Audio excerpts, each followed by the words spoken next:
ባህሪያ አሉ የሰው ልጅ ሁለት ጉድጓድ ወርቅ ቢኖረው አሉ ለብተጋ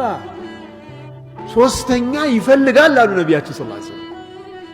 ወለን የምለአ ፋሁ ኢላ التراب أو كما قال النبي عليه الصلاة والسلام አፉን የሚሞላው አፈር ብቻ ነው አይጨርሰው ነገር የማይጨርሰውን ነገር ግን መሰብሰብ ይፈልጋል የሰው ልጅ መሰብሰብ ይፈልጋል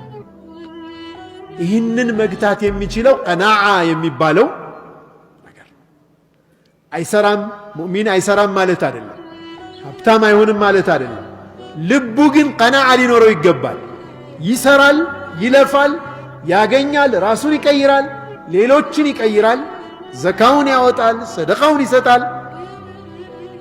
ለመስጠት ግን ምን ይፈልጋል ይሰጥ ዘንድ ልቡ ቀናዓ ሊኖረው ይገባል ሹህ ካለው ስስት ካለው